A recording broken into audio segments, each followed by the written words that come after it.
이제 11월 오늘 첫째 주일입니다. 오늘도 마태복음 강해 28장 계속합니다. 오늘 마태복음 마지막 장 28장.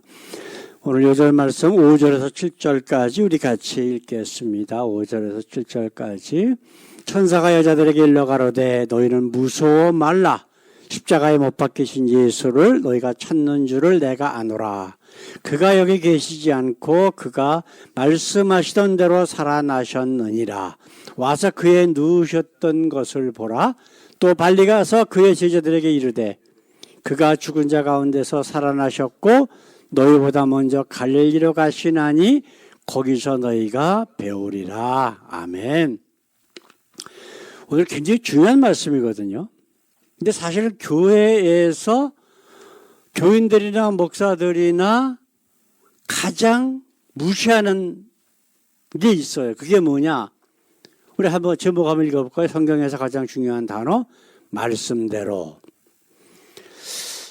오늘은 성경과 하나님 그리고 기독교의 본질인 죄, 구원, 믿음, 이 모든 것들의 근본 단어가 뭐냐? 바로 하나님 말씀이란 말이에요. 이게 지금 우리가 가장 중요하게 생각하고 또한 교회에서 가장 무시하고 있는 바로 단어라고 하는 거예요. 이제 저하고 이제 아내가 그 수십 년 동안 그 집사로 섬겼던 교회 목사님이 그 전에 그런 얘기를 하더라고요. 오래된 얘기죠. 한 40년, 50년 거의 그렇게 된 그 전의 얘기인데 대구 지역에서 이 관광버스가 대구 무슨 큰 산을 가다가 굴러가고 몇 사람이 죽었어. 그런데 거기에 타서 죽은 사람 중에서 장로 권사들이 있었다는 거예요. 그러면서 하는 얘기가 뭐냐면 주일날 예배드리고 거룩하게 지키지 않고 놀러가서 하나님이 죽이셨다. 그런 얘기를 하더라고. 그리고 또 얼마 있다가는 그때 아마 그거 우리 태식이 기억나시나 모르겠어요. 서울 그 청량리 대형각 호텔에서 불났던 거 혹시 기억나요? 그게 주일날 저녁이거든. 그래갖고 그 나이트클럽에서 춤추고 막 그러던 사람들이 그때 막 그냥 불이 타니까 막 그 유리창으로 막 뛰어내리고 그리고 죽고 막 타 죽기도 하고 떨어져 죽기도 하고 그랬던 것이 TV에 나왔던 일이 있었다고. 근데 그 얘기를 하면서 주일날 예배 안 드리고 거기 가서 춤추고 그렇기 때문에 하나님이 저들을 쳐서 심판하신 거다. 그런 얘기를 하더라고요. 자, 또 다른 질문이 하나 있습니다. 아담과 하와가 선악과를 따먹어서 그것이 죄가 됨으로 인해서 에덴동산에서 쫓겨났다. 이제 그런 이야기를 성경에서 기록이 되어 있습니다. 그래서 성경은 그것을 죄 때문이라고 분명히 말씀하시는데 그렇다면 무엇이 죄가 되었을까라고 하는 거예요. 우리 그 노인네들 계실 적에 제가 똑같은 질문을 계속 드리니까 똑같은 대답만 계속 나와. 첫 번째로 따먹고 싶은 마음이 생겼을 때부터 죄다. 그 두 번째로 땄기 때문에 죄다. 세 번째로 먹었기 때문에 죄다. 그래서 내가 무엇이 죄가 됐을 거야 하고 여쭤보면은 노인네들은 맨날 똑같은 대답이야. 아주 그리고 굉장히 엄격해 윤리적으로. 뭐라 그러시냐면은 따먹고 싶을 때부터가 그게 벌써 죄다. 그래서 그게 아니고 성경 말씀에 이렇습니다. 그래서 얼마 있다가 또 물어보면 똑같은 대답을 또 해. 안 바뀌어. 이게 참 무서운 거예요. 자기 마음대로 소설을 쓰는. 네, 안 바뀌어. 그렇죠? 자, 그렇다면 이게 지금 왜 이런 질문을 드리냐 하면은 우리가 성경에서 말하고 있는 죄라고 하는 것 그리고 하나님을 믿는다는 것, 구원, 영생 이 모든 것의 근본이 뭐냐라고 하는 거예요. 그것을 오늘 우리가 말씀 가운데서 한번 찾아보기를 원합니다. 자, 첫 번째로 우리가 본문 읽은 말씀에서 천사가 여인들에게 처음 한 말이 있습니다. 6절 말씀 한번 읽어볼까요? 6절 말씀, 그가 여기 계시지 않고 그의 말씀하시던 대로 살아나셨느니라. 와서 그의 누우셨던 것을 보라. 어떻게 왜 살아나셨다 그래요? 말씀하시던 대로. 이게 말씀이 가장 중요한 거예요. 요즘 내가 페이스북에서 그 한국에 있는 목사들하고 한국에 있는지 어디 있는지를 모르겠어요. 주로 이제 한국에 있는 목사들인 것 같아요. 답변하는 것들 보니까. 욥기에 관한 이야기하고 그다음에 한국에 요즘 그 뭐 차별금지법 반대 집회한다 그래갖고 목사들 모여갖고 막 대부하고 난리 쳤어요. 지금 난리 치고 있어. 그거에 대해서 이제 페이스북에 올린 거 가지고 이제 토론을 하고 있는데 그 우선 욥기의 세 친구 중에 한 빌닷이 한 이야기가 있거든요. 근데 그 얘기를 하면서 빌닷이 한 얘기, 다른 친구들이 한 얘기가 그걸 가지고 하나님에 대해서 이야기를 떠들어대. 그렇죠? 그러면서 특별히 우리 욥기 8장 7절에 있는 말씀 뭐라고 되어 있을까요? 내 처음은 미약하였으나 내 나중은 심히 창대하리라. 이게 하나님께서 어떤 의미로 그대에게 주신 말씀이다 라고 하는 것을 막 사기를 치더라고. 사기를, 한마디로 얘기하면 사기를 쳐 목사라는 것들이. 그래서 내가 이 친구가, 이 빌닷이라고 하는 친구가 욥의 세 친구 중에 하나인데 그러면 하나님이 이 빌닷을 보냈느냐, 이 세 친구들을 누가 보내고 왜 보냈는지부터 생각을 해라. 그래서 욥기는 모든 결론이 마지막 42장에 있다. 그럼 이 세 친구들이 한 이야기를 가지고 하나님께서 뭐라고 말씀하셨는지를 한번 생각해 봐라. 7절, 8절 두 번씩이나 똑같은 말씀을 하시는데 뭐라고 말씀하고 있느냐? 너희가 나라고 한 건 내가 아니야. 그 얘기는 뭐냐면 이 세 친구들은 분명히 하나님이 보낸 자들이 아니야. 왜냐하면 하나님이 보낸 자들은 하나님에 대해서 이야기를 하잖아요. 근데 자기가 생각하는 하나님, 자기가 믿는 하나님이 하나님이라고 욥에게 와서 떠들어댄 거거든. 그럼 분명히 아니야. 그렇죠? 이게 문제라고. 하나님의 말씀과 그냥 성경에 기록되어 있으니까 이건 하나님의 말씀이다라고 하는 것하고는 엄격하게 차이가 있는 거예요. 우리가 구원 받느냐 못 받느냐가 굉장히 거기에 달려 있다고. 그다음에 한국에서 가장 큰 사기꾼이 예수 이름 팔아서 사기친 자가 누구예요? 바로 조용기라고 하는 자예요. 네? 조용기가 한 얘기가 뭐예요? 우리 요한 3서 1장 2절에 있는 말씀 한번 들어볼까요? 내 영혼이 잘됨 같이 네가 범사에 잘되고 강건하기를 내가 간구하노라. 이게 순복음 교회의 가장 중요한 교리의 삼박자 축복이라는 거예요. 구원받고 부귀영화 누리고 부자 되고 그다음에 병도 안 걸린다. 조금 더 붙여갖고 뭐라고 되어 있냐면 3년 안에 부자 안 되면 예수 헛믿은 거래. 그런 소리를 교인들에게 아주 대놓고 얘기를 해요. 기독교 방송에 나와서도 떠들어대고. 이게 천하의 사기꾼 아니면 무슨 뭐예요? 한번 얼마 전에 미국 채플린, 미국 군목으로 있다가 그 은퇴하신 목사님을 은행에서 만났어요. 미국 백인이지. 그래서 이야기하다가 나보고 그 폴초, 그것도 또 외국에 나오면 폴초라 그래. 조용기라고 하질 않고 자기 이름이 폴초래. 그래서 폴초에 대해서 아냐고 그래서 잘 안다고.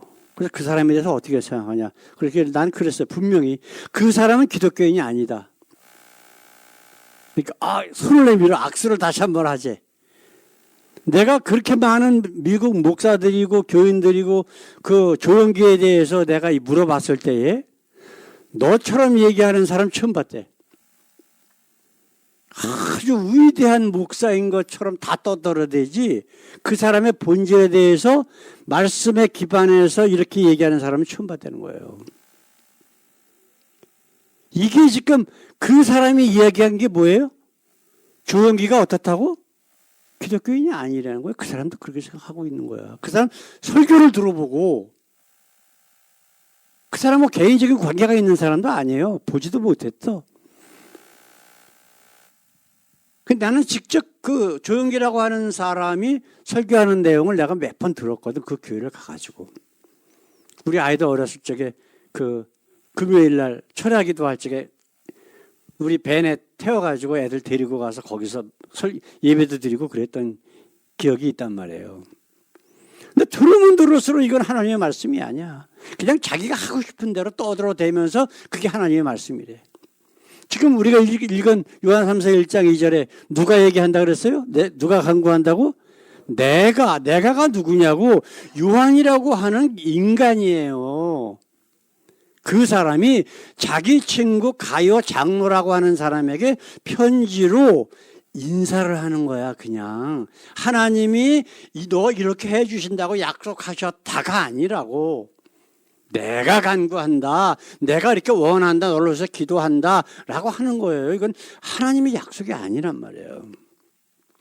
내가 왜 이런 얘기를 하고 있어요? 사단도 성경을 잘 알아요. 그렇죠? 우리 예수님께서 40일 금식하실 적에 광야에서 사단이 와서 예수님께 유혹을 하는데 우리 인간들이 가장 좋아하는 뭐가 있어요? 물질, 부귀영화, 권력, 명예를 가지고 그거를 주겠다라고 유혹을 하는데 뭘 가지고 예수님을 유혹을 했어요?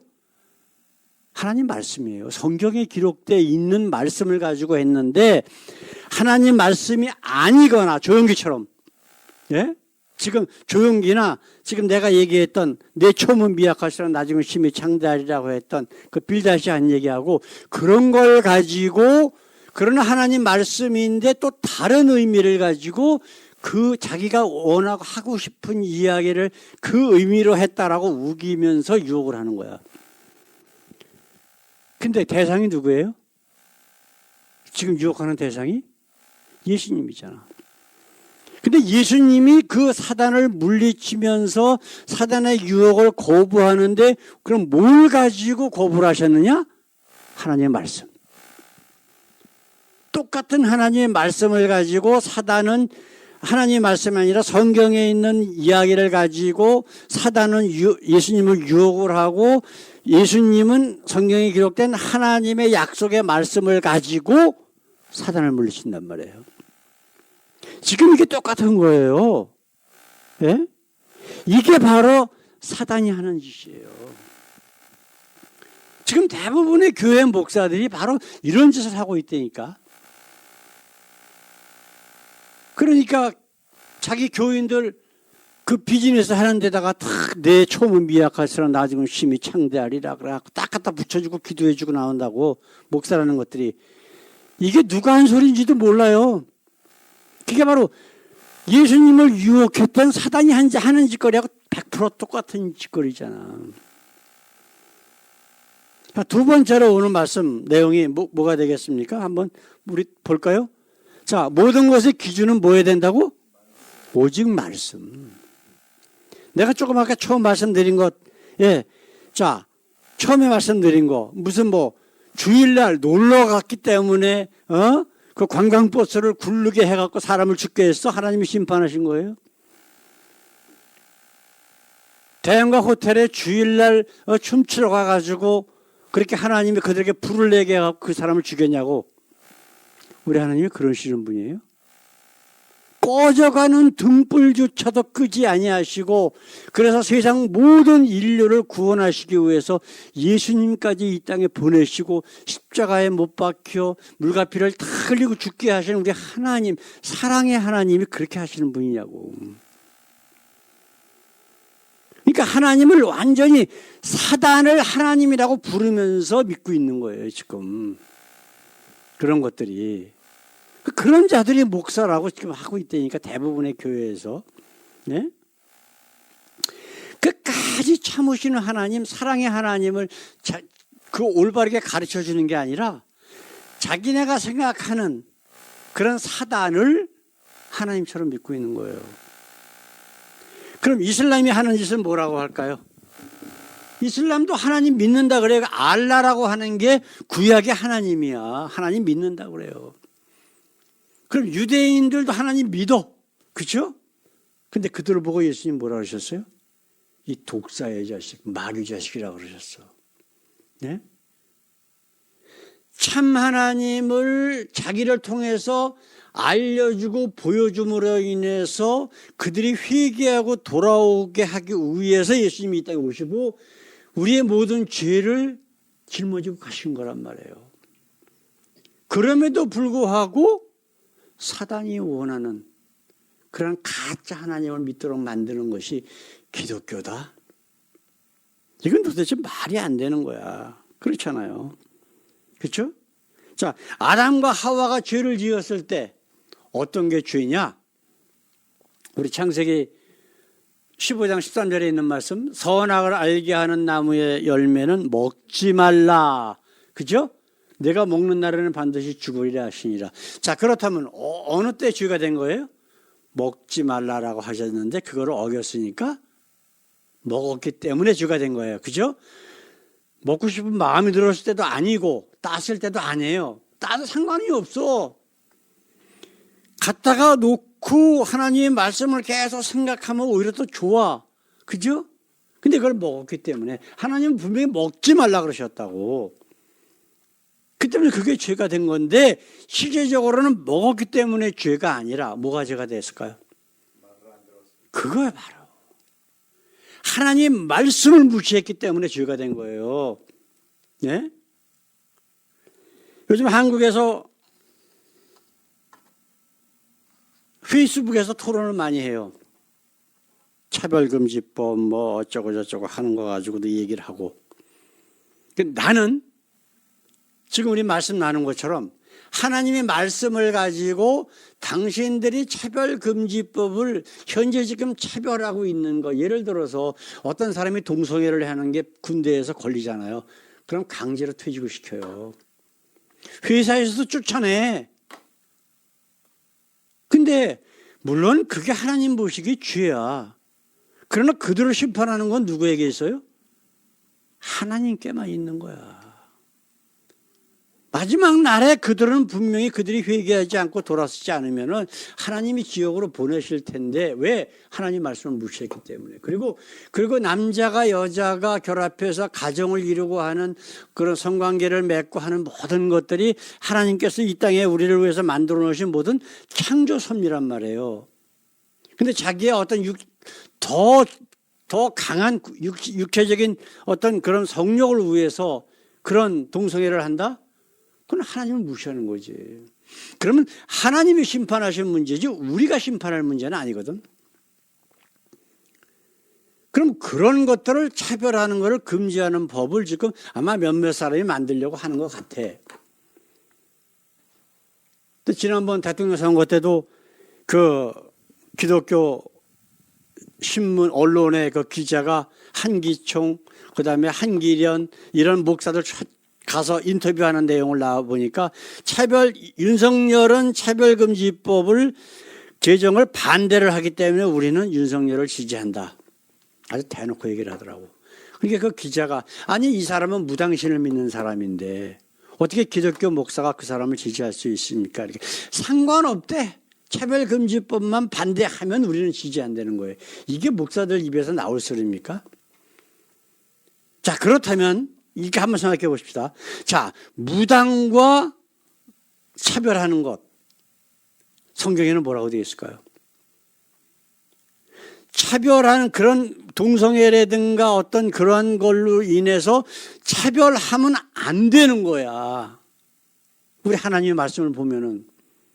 그렇죠? 그러면 차별금지법은 하나님 말씀에 저촉되는 게 아니에요. 그럼 무당신을 믿는 건 어떻게 될까? 하나님은 너희 중에 제하여 버려라, 쫓아내 버려라, 심지어는 죽여버리라까지 얘기를 하셨어요. 그러면 분명히 성경에는 지금 차별금지법과 무당과의 비교를 해서 하나님이 어떤 거를 더 원하실까 보면은 당연히 차별금지법 제정하는 것을 하나님이 더 기뻐하실 거라고. 왜 그 사람들에 대한 심판을 우리는 할 수 있는 권한이 없기 때문에 그 모든 원수 갚는 것 그렇게 심판하는 것은 누구에게 달려있다? 오직 하나님께만 달려있는 거예요.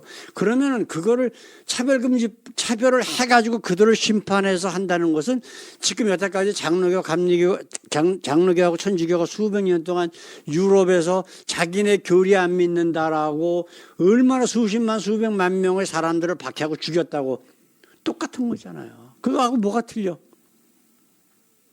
마찬가지예요. 근데 그걸 과연 하나님이 기뻐하실까? 그들이 생각하는 모든 행동의 근본은 적어도 기독교인이라면 뭐가 돼야 된다? 말씀이 돼야 되는 거예요. 하나님의 말씀. 근데 그 사람들은 하나님의 말씀에 대해서 신경도 안 써요. 그래서 목사들이 그런 거 갖고 막 올리고 그래서 저는 우리 하나님이 이렇게 말씀하셨고 이렇게 말씀하셨고 그래서 그들을 또 오히려 불쌍히 여기고 우리가 그리스도인으로서 그들을 보듬어주고 하나님이 누구신가 하나님이 기뻐하시는 게 뭔지를 알려주는 의무에게는 우리가 있지만은 그렇다고 해서 그들을 심판할 권한은 우리에게 없다. 분명히 성경에는 이렇게 말씀하고 계시다. 그러면 그 목사들이 그렇군요. 우리가 잘못 생각했습니다. 라고 하는 자가 한 명이라도 있냐고요? 없어요. 죄송하지만. 오히려 악다구니하고 나한테 비난하고 욕하고 그러고서 나가. 이게 기독교인이라고 하는 목사니 장로니 하는 자들의 짓거리들이에요. 그러니 얼마나 썩었는가. 그들의 영혼이 얼마나 악한가를 우리가 볼 수가 있잖아요. 오늘 말씀의 결론을 한번 생각해 보십시다. 그럼 이런 자들을 보고 우리 하나님은 뭐라고 그러실까? 욥기 42장의 7절 8절에 하나님께서는 그 욥의 친구들 입이 번드르하게 하나님께서는 뭐가 어쩌고 너 그래서 벌 받는 거야 뭐 때문에 벌 받는 거야 그러면서 막 욥을 비난했던 자들에게 하나님께서 나타나셔서 뭐라 그러셨어요? 나는 너희가 나라고 한 거는 내가 아니야. 너 뭐 때문에 하나님이 너를 지금 벌 주고 있는 거라고 심판하고 있는 거라고 떠들어댄 모든 것들은 넌 니들 말도 안 되는 거야. 내가 그런 사람이 아니야. 그런 존재가 아니라고 분명히 얘기하시잖아. 오히려 너희들은 나한테 제사도 드릴 수 있는 자격도 없는 것들이야. 왜? 너희들은 나를 믿는 자가 아니니까. 왜냐하면 같은 영, 하나님으로부터 온 영이 있는 자들에게만 하나님 앞에 회개할 수 있는 그러한 권리를 주신 거 아니에요? 영이 통하지 않는데 애초에 하나님과 관계되는 영 자체가 없는 자들인데 하나님 앞에 제사 드릴 수 있는, 번제 드릴 수 있는 자격도 없는 자들이라고 분명히 얘기하시잖아. 그러면서 욥에게 가서 너희를 위해서 번제를 드려달라고 해라 까지 얘기하신단 말이에요. 마태복음 7장이나 누가복음 13장이나 예수님이 뭐라 그러셔요? 내가 예수의 이름으로 모두 했습니다. 지금 차별금지법이니 뭐냐 하고 떠들어대는 자들이 바로 그런 자들이 똑같은 거잖아요. 내가 예수의 이름으로 차별금지법 그거 만들려고 하는 자들을 심판하고 왔습니다. 근데 하나님은 뭐라 그러신다고? 우리 예수님은 뭐라 그러신다고? 나는 너희를 도무지 모르다. 이 패역한 자들아. 너희를 위해서 예비한 저 바깥에 어려운 데서 슬피 울며 이를 갈미 있으리라. 지옥으로 집어던지겠다고 분명히 우리 예수님은 우리에게 약속하고 계신다고요. 분명히 말씀하셨다고. 그런데 그들은 하나님의 말씀과 반대되는 짓거리를 하면서 자기들은 예수 믿는데 목사래, 장로래, 권사래. 이게 지금 현실이란 말이에요. 근데 우리도 그럴 수가 있다고. 그게 자기는 그것이 하나님의 말씀이라고 생각하고 있을지 몰라도 사실은 아니거든. 근데 자기가 사실은 아니지만 하나님의 말씀이라고 생각하면서 지금까지 자기 삶의 자기 행동의 기준으로 삼았던 것들이 하나님의 말씀이 아닐 수가 있단 말이에요. 그럴 때 어떻게 돼야 돼? 어디로 돌아가야 돼? 다시 하나님의 말씀으로 돌아가야 되는 거예요. 바로 그런 것들을 위해서 예수님이 이 땅에 오신 거란 말이에요. 그래서 참 하나님, 우리 하나님은 말씀이라고 그러셨거든. 예? 우리 이제 다음 주서부터 이제 요한복음 말씀 나누잖아요. 하나님은 말씀이시다. 말씀이 육신이 되어 이 땅에 오신 분이 누구다? 예수님이라는 거예요. 그러니까 우리의 삶의 모든 기준은 다 뭐가 돼야 된다? 하나님의 말씀이 돼야 돼. 우리가 사도행전을 보게 되면은 사도 바울이 그 그리스 지역 지금 그 투르키의 그쪽 지역에 가서 하나님의 말씀을 선포하니까 그 사람들이 고귀한 사람이로서 뭐라고 벨리알 뭐라고 되어 있어요? 그 사람들이 바울이 전한 말씀이 하나님 말씀인가 상고하더라 이렇게 되어 있어. 목사의 얘기를 들어도 그 말씀이 정말 하나님 말씀인가를 내가 다시 한번 확인하고 그것이 하나님의 말씀이라면 내 마음속에 기준으로 삼아서 살아있는 하나님의 말씀이 되도록 하는 것이 우리가 반드시 해야 할 의무예요. 그렇지 않고 목사가 얘기하면 아 저게 하나님의 말씀이다 그러면 그건 하나님 믿는 게 아니라 누구 믿는 거야? 목사 믿는 거예요. 그러면 그 책임은 누가 지냐고. 지금 뭐 차별금지법이니 뭐니 어쩌고 하고 그 유럽에서 저기 천지가 장로교에서 수백 년 동안 얼마나 많은 사람들을 죽였어. 미국에서도 침례가 성경적이라고 한다고 해갖고 물에 빠뜨려서 5만 명, 6만 명을 뉴욕 허슨강에서 빠뜨려 죽였잖아 사람들을. 장로교인들이. 그럼 그 사람들은 예수님 앞에 가서 뭐라고 변명할까요? 아, 나는 그게 우리 목사가 그래서 나는 이게 정말 하나님께서 하시는 말씀인가 하나님이 기뻐하시는 일인 줄 알고 했습니다. 근데 이게 통해요? 안 통해요? 절대로 안 통하잖아. 분명히 내가 어떤 사람인가 성경에 다 기록되어 있는데 이것과 반대되는 악한 짓을 하고 나서 그게 내 말인 줄 알았다고? 그건 말이 안 되는 거야. 그렇기 때문에 하나님 앞에 섰을 때의 모든 일은 내가 다 책임지는 거예요. 네가 하나님의 말씀, 내 이야기, 하나님의 말씀을 받아서 내가 너희들에게 한 것을 너희는 무시했어. 예? 선악과 먹지 말라 그랬는데 너는 따먹었어. 똑같은 거란 말이에요. 사랑하는 성도 여러분, 이제부터라도 혹시 내가 그런 실수를 할 수가 있어요. 실수를 할 수가 있어. 그러나 요 세 친구들에게 지금 예수님 하나님이 말씀하셨다고 너희는 요백에 가서 번제를 드려달라고 해라. 근데 그건 아니잖아. 우리는 우리가 스스로 지금 하나님의 영이 우리에게 있으니까 성령께서 그것이 잘못됐다라고 깨달음을 주실 때마다 우리는 하나님 앞에 엎드려서 회개하면 돼. 영적인 번제를 드리면 돼. 그리고 다시 말씀 안으로 들어가서 우리 삶의 모든 기준이 뭐가 돼야 된다? 말씀만 되면 되는 거야. 진짜 하나님의 말씀, 가짜가 아니라. 그러면 하나님이 기뻐하시는 모습으로 날마다 변화되며 영원한 하나님의 나라가 바로 우리 것이 되는 그날을 바로 바라보며 우리가 열심히 사는 우리 모두 되기를 원합니다. 다 같이 기도하겠습니다. 우리 하나님 감사합니다. 오늘도 이렇게 짧은 말씀이지만은 말씀대로 예수님께서 살아나셨느니라. 말씀대로 너희보다 갈릴리로 갈 것이다 라고 했던 천사의 말이 왜 그렇게 중요한가를 다시 한번 돌아보았습니다.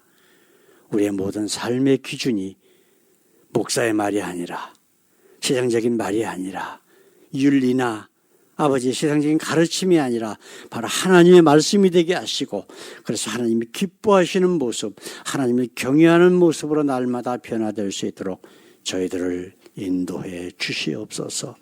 감사하며 우리를 구원하신 예수 그리스도의 이름으로 간절히 기도드렸습니다. 아멘. 이제는 우리를 억만 죄악 가운데서 구원하시기 위해 이 땅에 오신 우리 주 예수 그리스도의 그 귀하신 은혜와 독생자까지 아낌없이 우리를 위해서 십자가에 물과 피를 다 흘리시고 내가 다 이루었다 하도록 하신 우리 하나님의 한없으신 사랑과 지금도 우리의 심령과 삶 가운데 역사하셔서 어떤 것이 참 하나님의 말씀이고 어떤 것이 거짓인지를 깨닫게 하시며 그래서 정말 하나님의 말씀이 우리의 삶의 기준이 되도록 우리를 이끄시는 성령님의 교통 역사하심이 하나님 앞에 귀한 예배를 드리고 이 말씀 가운데 주시는 귀한 교훈 모든 삶의 기준이 바로 하나님의 말씀이 되기를 원하는 주님의 사랑하는 귀한 자녀들 위에 영원토록 함께 하시길 우리 주 예수 그리스도 이름으로 간절히 축원하옵나이다. 아멘. 아멘.